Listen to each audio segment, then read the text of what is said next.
Imagine walking across a landscape where the shadows are too long and the footprints in the dry earth are the size of a grown man's torso.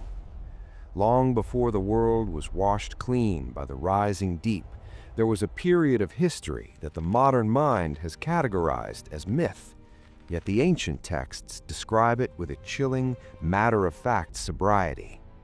This was the era of the Nephilim, a time when the boundary between the celestial and the terrestrial didn't just thin, it shattered. To understand the gravity of what happened, we have to look past the Sunday school illustrations of giants and look into the raw, primary accounts of the antediluvian world. The atmosphere of that earth was heavy with a presence that wasn't entirely human. There was a sense of scale that we can barely comprehend today, where architecture, lifespans, and even the sheer size of living things seemed to push against the very limits of biological possibility. But think about this for a second. The primary horror of the giants wasn't just their height, it was their origin. The ancient records suggest a cosmic transgression that changed the genetic trajectory of our species. High on the slopes of Mount Hermon, tradition tells us that beings from another realm made a decision that would haunt the human bloodline forever. These were not mere spirits or whispers in the dark.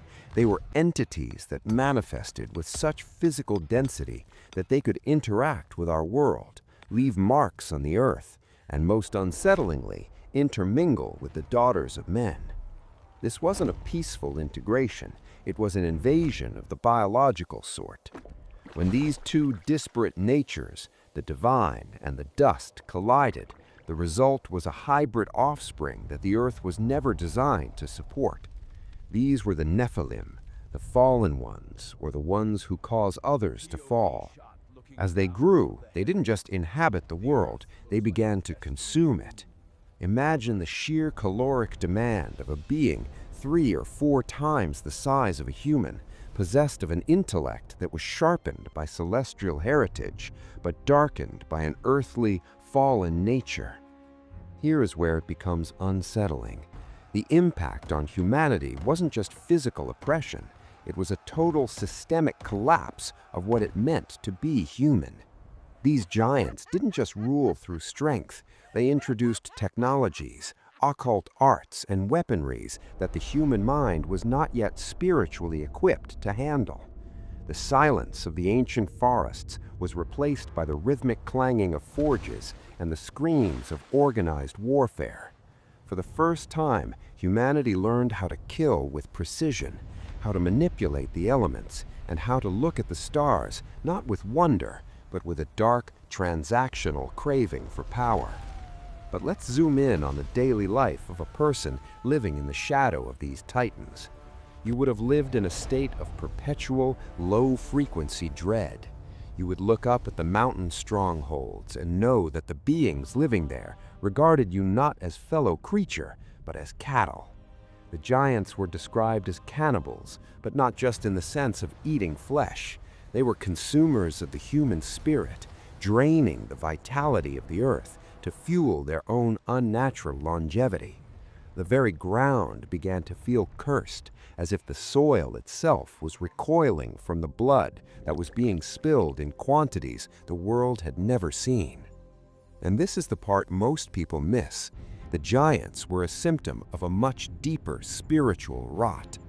The Bible tells us that every inclination of the thoughts of the human heart was only evil all the time. When you have a society ruled by demigods who have no moral tether to the Creator, the concept of mercy simply evaporates. The earth became filled with Hamas, a Hebrew word for violence that implies a cold, structural cruelty. It wasn't just individual sins, it was a global culture of predatory dominance where the weak were not just ignored, but erased. Think about the silence of God during this period. For centuries, the Creator watched as his garden was turned into a laboratory of hybrid abominations and slaughterhouses. The mystery of the flood isn't that God was angry, it's that he waited as long as he did. The decision to cleanse the earth was not a fit of divine temper, but a surgical necessity.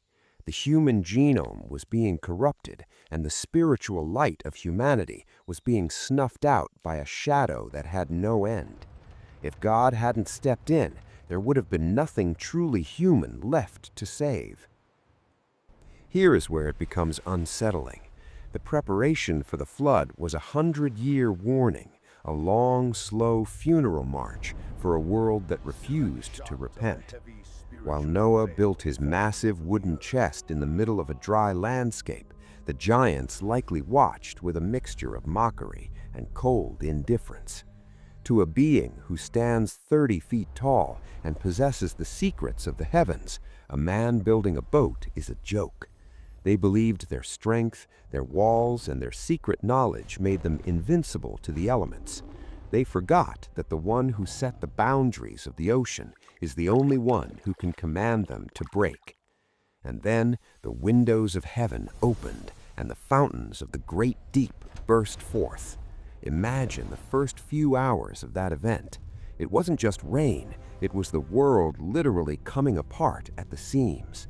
The giants, for all their size, found themselves in a terrifying realization. Their height only bought them a few extra minutes. They would have retreated to the highest peaks, the very places where their fathers had first descended, only to find that the water was following them with a slow, deliberate hunger. The scale of their fear must have been as massive as their frames. The lessons hidden in these ancient bones and scrolls are more relevant now than we care to admit. The story of the giants is a warning about the danger of seeking power without presence and knowledge without a heart. It tells us that whenever we try to transcend our human limits by stepping into forbidden realms, we don't become gods, we become monsters. The giants ruled the world, but they left nothing behind but a memory of terror and a world that had to be drowned just to be clean again. But think about the spiritual echo that remains. Even after the flood, the Bible mentions, and also afterward, suggesting that the shadow of the giants tried to return. From the heights of Bashan to the valley of Rephaim, the remnants of this old darkness lingered in the corners of the world, serving as a permanent reminder of the war between the seed of the woman and the seed of the serpent. It is a story that refuses to stay buried because it taps into a fundamental truth that there is a standard of holiness that the earth requires, and when that standard is ignored, the earth itself will eventually rise up to vomit out its inhabitants. This ancient mystery ends not with a question, but with a reflection. We look back at the giants and wonder how a world could become so dark, yet we live in an age where we are once again knocking on the doors of genetic manipulation and artificial transcendence. We are looking for ways to live forever and to possess the power of the gods without the burden of their morality. The silence of the pre-flood world is a mirror. If we look closely enough, we might see that the giants didn't just live back then. The potential of their return lives in the hubris of every generation that forgets who truly holds the keys to the deep. The final image of that lost world is one of overwhelming blue silence. Beneath miles of water, the forges were cold, the mountain palaces were crushed, and the giants were gone. All that remained was a single wooden vessel carrying the only thing that mattered: a human family, a clean lineage, and the hope of a world where the shadows would never be that long again. It is a story of judgment, yes, but more importantly, it is a story of how far God will go to protect the purity of the human soul from the monsters we invite into our own homes.